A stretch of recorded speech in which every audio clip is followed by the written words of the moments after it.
Naturaleza, y aquí es donde viene lo que antes era una mezcla tipo Frankenstein, un híbrido creado en el gobierno aprista, llevado a cabo por Pasco Cosmópolis. ¿Cómo se llaman? Los CAS. ¿Qué es un CAS?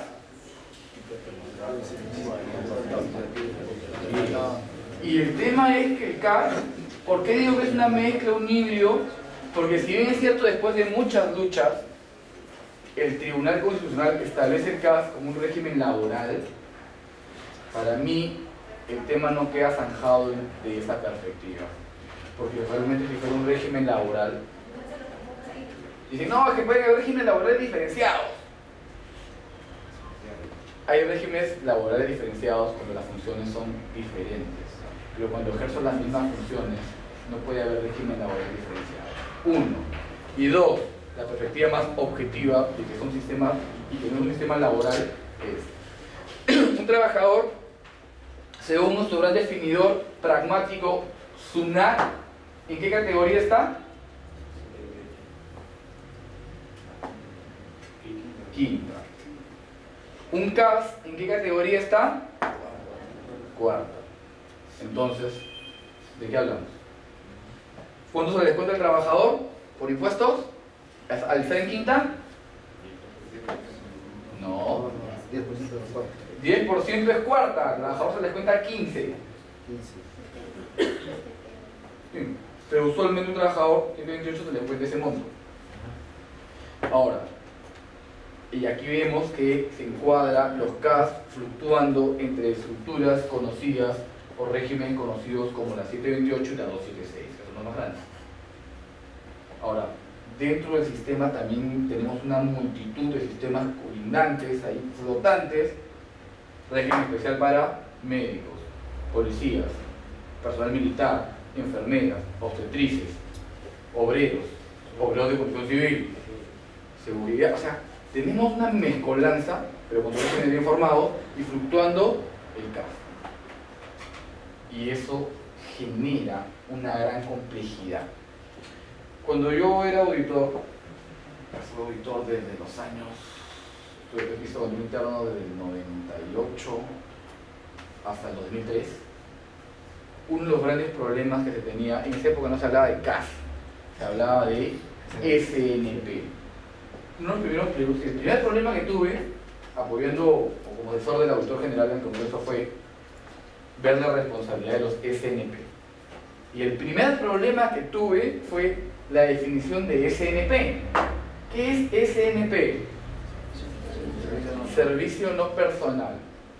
Y las definiciones que tenemos en el Perú son brillantes, ¿no? ¿Cómo puede ser que una persona que vende un servicio en una empresa vende un servicio no personal? Todavía en esa época estaba treintañero y me rompía, todavía me cuestionaba, pero así con corazón las cosas, pero es personal, pero es no personal. Me acuerdo que fui a ver al doctor Durán, en esa época era el gerente legal del Congreso, y me decía, no, lo que pasa es que realmente no hay una definición. Yo le pedí la definición de SNP, y me dice, no hay definición. Entonces, ¿cómo ponemos a los trabajadores de un régimen si no hay definición? Si le pregunto al jefe legal y me dice que no hay definición, ¿a quién le pregunto? No, lo que pasa es que es un tema de estructuras organizacionales. Ya me subí al carrusel. Gracias. No fui a contabilidad. Lo que pasa es que el régimen del SNP es como una brillante contraposición del primer gobierno aprista. Cuando se empieza a organizar este sistema, ellos trabajan en la 276 y trabajan en la primera estructura organizacional administrativa. Y todos entraban ahí a planilla. Tenían un contrato personal de trabajo. Pero los que no encajaron, esos son personal y esos son no personal. Unas definiciones brillantes tenemos. Es perro y no perro. Es como, ¿se acuerdan de la serie de dinosaurios? ¿Cómo le decía el papá? No la mamá. Ya es la mamá y no la mamá. Personal y no personal. Y salieron los SNP con una estructura especial. ¿Y cómo se contrataban los SNP? ¿Se acuerdan? Vía proceso de selección aplicando la ley de contrataciones. Con las clásicas menores cuantías. Y yo ya era auditor en OCES y trabajaba vía SNP Y los SNP en ese momento les pasaba una realidad que contrastaba con toda normativa legal. ¿Por qué? Porque el SNP entraba el lunes a trabajar, porque realmente era un trabajo, no era realmente un SNP. Entraba el lunes, estaba trabajando el lunes, martes, el miércoles se acercaba alguien de logística para que firme todos sus papeles entre miércoles y jueves. Y realmente el viernes ya firmabas tu contrato. ¿Qué pasaba? Que te habían simulado tu proceso de menor cuantía, en el cual en un solo día la entidad salía a proceso, ojo, todavía no había CAC, no había convocatorias públicas, en un solo día la entidad convocaba a proceso de menor cuantía, te invitaban, tú te inscribías, te mandaban tu carta, contestabas, presentabas tu propuesta, te otorgaban la buena pro y firmabas. Todo en un solo día. Algo así como la bala que mató a Kennedy. ¿Se acuerdan que entró por acá, salió por acá, luego le volvió a entrar? Y una mezcolanza total. Claro, en el laboratorio se puede parar un elefante de trompa, en la realidad no. ¿Qué pasaba?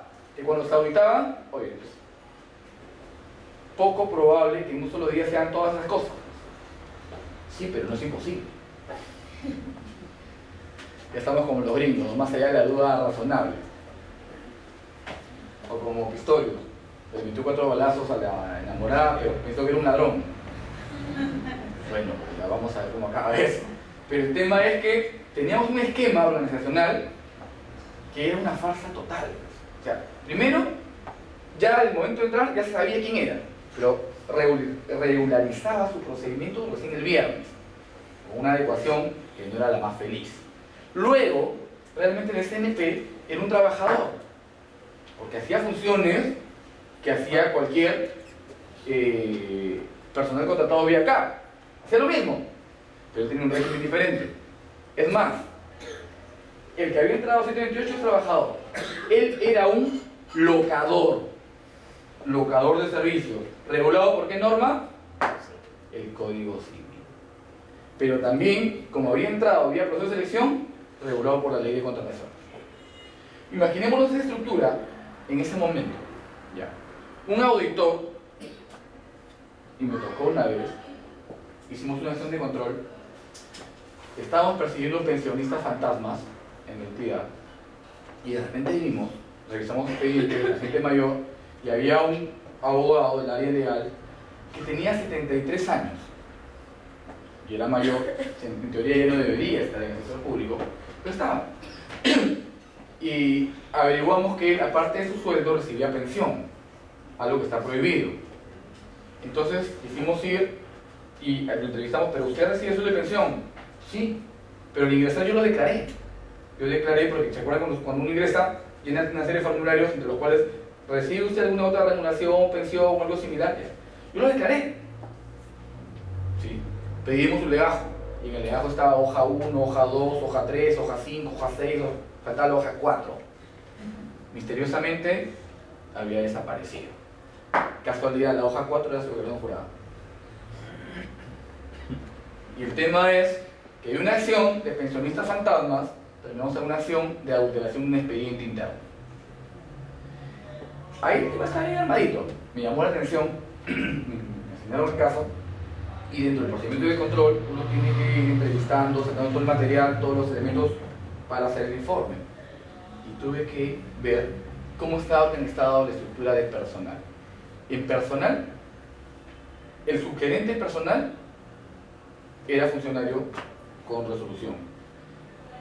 Solamente una persona era trabajador de la 728. Los otros 5 eran en ese momento SNP. Dentro de esos 5 estaba la persona encargada de la custodia y manejo de los legajos personales. Al final, luego del trabajo se evidenció que había sido su responsabilidad. Pero el tema es de qué responsabilidad estoy hablando cuando lo primero que hago es pedirle su contrato. Y le pido su contrato en ese momento de locador y decía, apoyo administrativo al área de contabilidad. Pero estaba en el área personal encargado de la custodia de los legajos.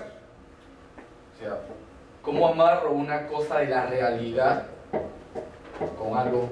Porque según la misma entidad, su relación contractual se basaba en un apoyo al área de contabilidad. ¿Cómo yo como auditor podría encajar las dos cosas? Y ese es uno de los grandes problemas que se tenía en este momento, porque las leyes de presupuesto indicaban que no se podía contratar personal, salvo locaciones de servicio, para funciones diferentes a las que establecen los trabajadores. El problema que se vino arrastrando con los CAS, pero se hizo una especie de cambio en el camino, pero sin embargo no se terminó de corregir la figura, porque muchos CAS tienen en su contrato no todas las funciones que realmente hacen.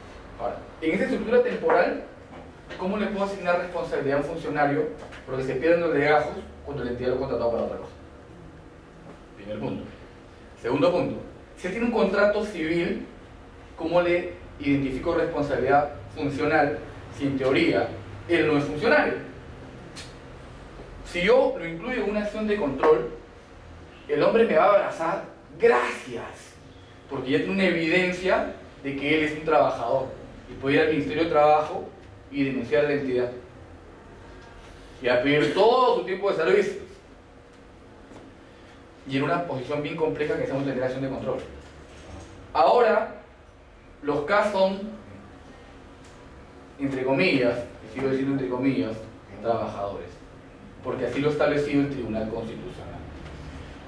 Pero en cuanto al tema de la responsabilidad de un CAS se sigue circunscribiendo a su contrato de trabajo.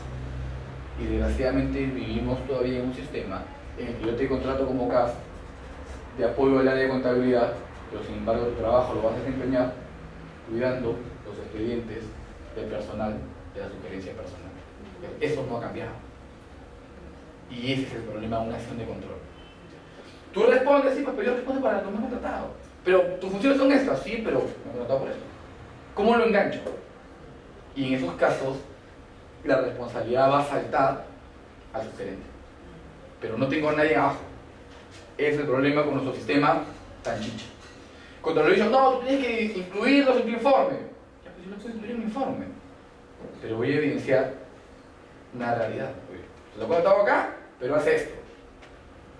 Si hago una acción, un procedimiento sancionador administrativo, señor, eso es mi contrato. Esa es mi responsabilidad. Así que sáquenme de la acción de control. Y van a tener que salir. Eso es lo que nos genera ese sistema, ese tipo de híbridos. Tenemos que apuntar, como gran tarea de este gobierno, el reorganizar el sistema administrativo. De lo contrario, vamos a seguir con esas figuras montadas. ¿Por qué es importante ver el tema de función, funcionario y todo? Porque aquí quiero que aterricemos en la parte de responsabilidad. Los tres grandes tipos de responsabilidad son administrativa, civil y penal. Hay un cuarto tipo que es responsabilidad política, pero como solamente lo tienen determinados funcionarios, ministros y congresistas, no la voy a definir, porque ese grupo es muy pequeño.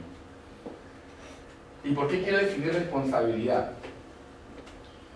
No perdamos de perspectiva que una acción de control, en todos los planes de control, siempre habrá una acción de control destinada a los procesos efectuados en el año. Según la ley de contrataciones, ¿quiénes actúan en una contratación pública?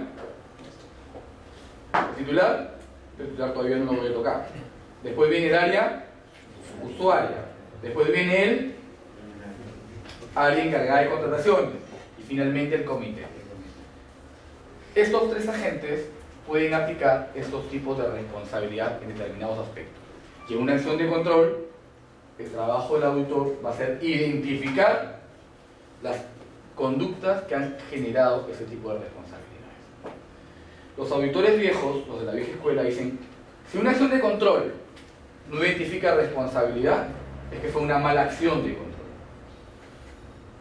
Lo que es realmente un abuso, porque contraviene el principio de licitud, que es el principio guía de toda acción de control. Y el principio de licitud, que está recogido en la Ley Sistema Nacional de Control, establece que el auditor, al iniciar su acción de control, debe partir de la base de que el auditado es inocente y depende de los medios probatorios que él encuentre identificar su responsabilidad. En buen castellano, toda persona es inocente hasta que no se demuestre lo contrario. Claro que si alguno de ustedes tiene la suerte o ha tenido la desgracia de intervenir en el sistema judicial, se da cuenta que el sistema funciona exactamente al revés. Acá tú eres culpable, es algo que demuestres que eres inocente. Y un poco creo que han cogido esa lógica los auditores. Otro tema vinculado con la responsabilidad de realizar en esos tres tipos es el esquema o el sistema de responsabilidad que tenemos realmente está ya desfasado. El día jueves estaba dando una charla para el Colegio de Abogados y les preguntaba en un nivel de abogados, ¿saben ustedes dónde está recogido el esquema más importante de control? El paradigma de que el informe de control tiene características de prueba preconstituida. Lo deben haber escuchado en algunas oportunidades, es más, lo dijo el Contralor en una última entrevista en los noticieros. Una acción de control, un informe de control tiene características de prueba preconstituida, es decir, una prueba elaborada que pesa sobre las demás pruebas. Ese esquema procesalmente está desfasado desde los años 50 del siglo pasado. Yo les preguntaba a los abogados, ¿saben ustedes dónde está legislado o dónde estuvo legislado el esquema de la prueba preconstituida? Y ninguno supo. Y le dije, en el Código de Procedimientos Civiles de 1912. Cualquier doctrina procesal actual establece que todas las pruebas son iguales. Quien las va a evaluar es el juzgador. No hay una prueba que pese sobre la otra. Lo que pasa es que si se establece eso realmente, se cae en la piedra angular de la acción de control. Es una prueba entre otras. Entonces, ¿para qué me rompo el cerebro 2 años? Es una prueba entre otras. Y es válido. ¿Va a generar una acción judicial? Probablemente sí. Disciplinaria también. Pero la genera, no la determina. Y ese es el problema. Hay que replantear el tema del sistema de control. Bien. Responsabilidad administrativa. ¿Qué entienden por responsabilidad administrativa?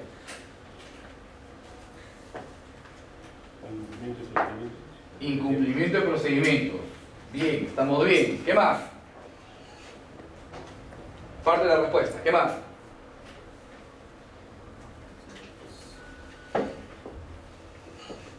¿Qué más encontramos en la responsabilidad administrativa?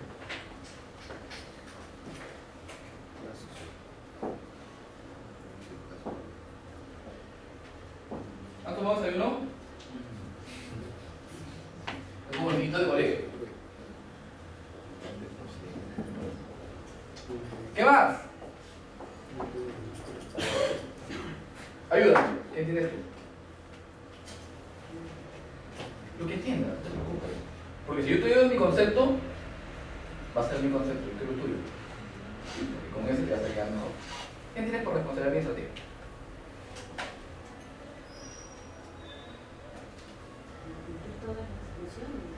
El cumplir todas las funciones. Entonces, ¿responsabilidad es el cumplir o el no cumplir? Todo funcionario público tiene el deber de responder por sus actos y tiene la obligación de cumplir con todas las normativas. Yo incurro en una situación de responsabilidad administrativa justamente cuando no he cumplido con la ley, con los reglamentos, con la normativa interna o con los procedimientos internos, como si no se acompañe. En el caso que es materia del curso, sería responsabilidad administrativa cuando no cumplo con la ley de contrataciones o con su reglamento. Hasta ahí el tema es más fácil. También voy a incurrir en responsabilidad administrativa cuando no cumplo con las directivas o procedimientos internos. Aquí el tema todavía está manejado. Donde se pone el tema más complejo es, ustedes saben que el OCE como ente rector emite opiniones y pronunciamientos. El no cumplir con las opiniones y pronunciamientos del OCE implica responsabilidad administrativa. Y ahí es donde el tema se pone más complejo. En cuanto a la ley y el reglamento, una vez publicado, se entiende que son de público conocimiento. En cuanto a las directivas internas, ya no son tan de público conocimiento, salvo que yo haya firmado mi cargo de recepción o esté colgado en la web institucional. Pero ¿qué pasa con los pronunciamientos y las opiniones? ¿Son de público conocimiento? Aquí es donde viene el tema más complejo.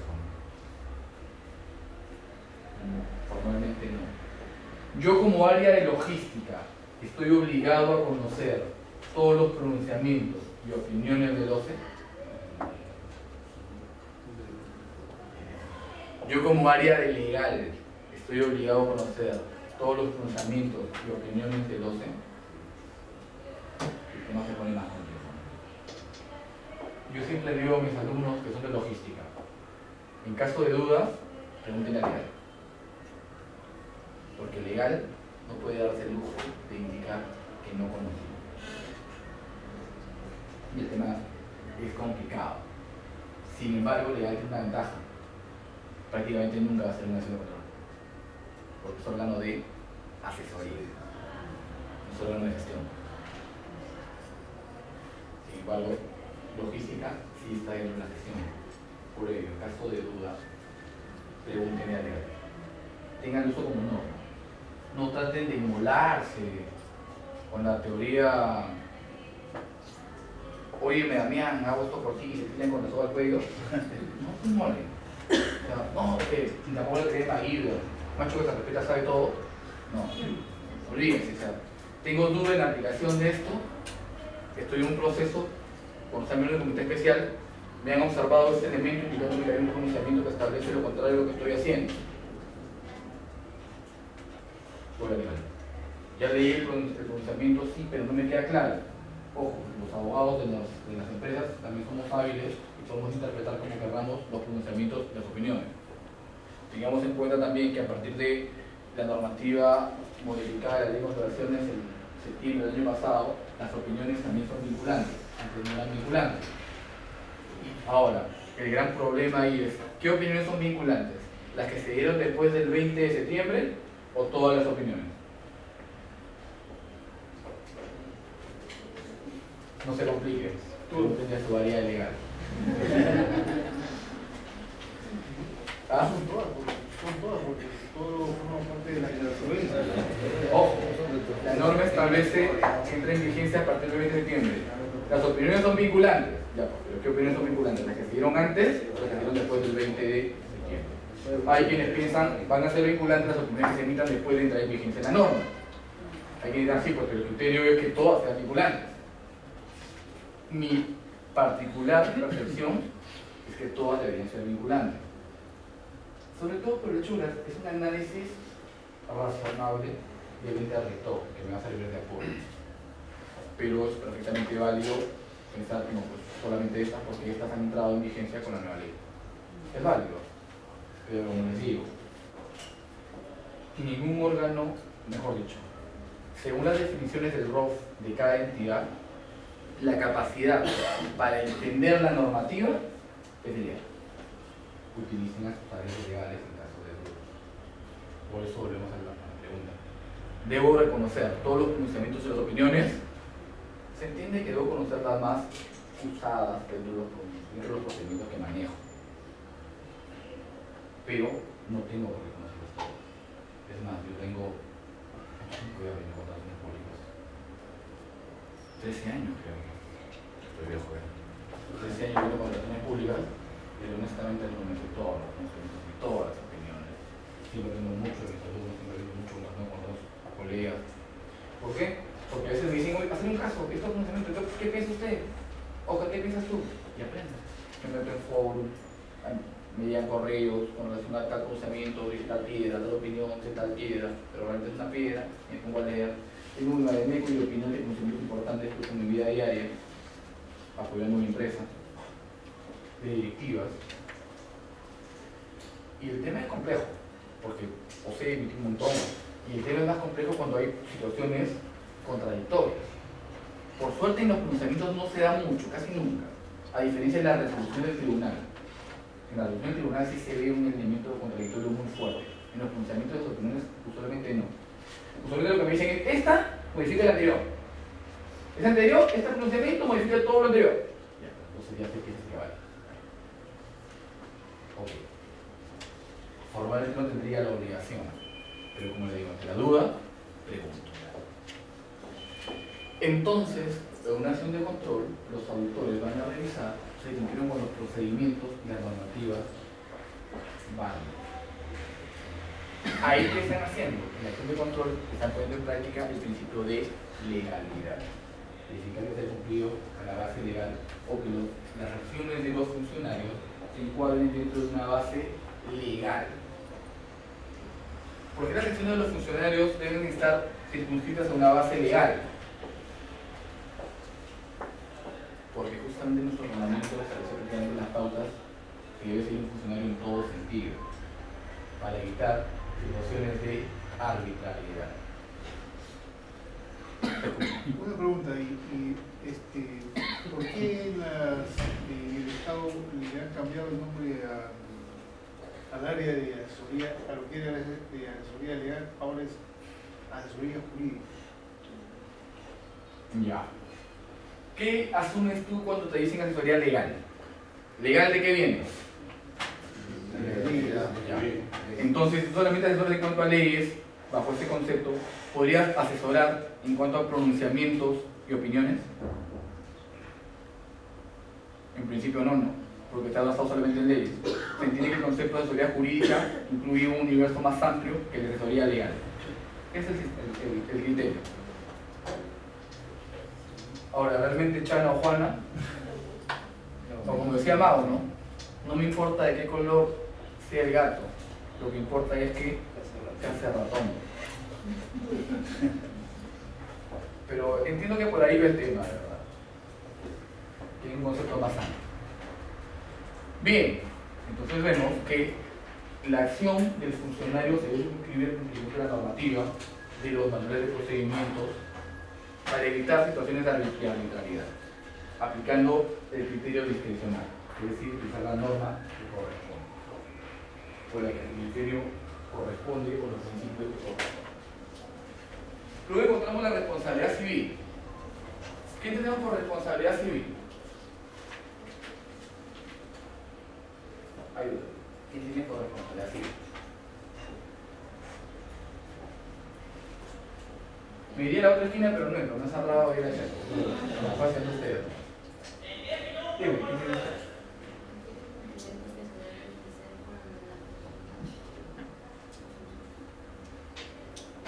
A ver, adelante.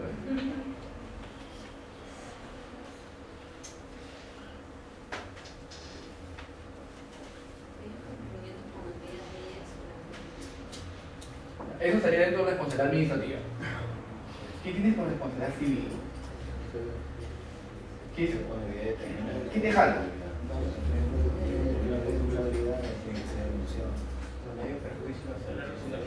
Muy bien, y estamos hablando de otro escenario.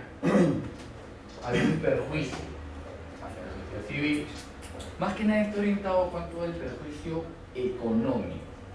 Ha habido un detrimento, un daño patrimonial a la entidad. El funcionario tiene la obligación de utilizar de manera adecuada los recursos a su cargo y los bienes a su cargo y el personal a su cargo. O sea, por un lado debo cumplir las normas, sino responsabilidad administrativa. Por otro lado, mi ejercicio, mi gestión debe ser adecuada de la perspectiva de que cumplo con las normas, cumplo con mis metas programadas y evito costos o daños innecesarios.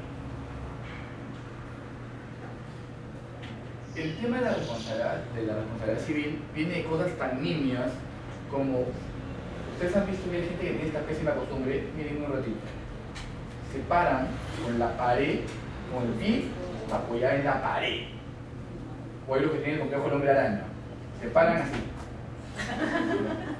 Oye, porque tengo que poner las manos en la pared, o los pies. Pintar cuesta. Al hacer todo eso, deterioro. Y estoy obligando a mi entidad a que pinte.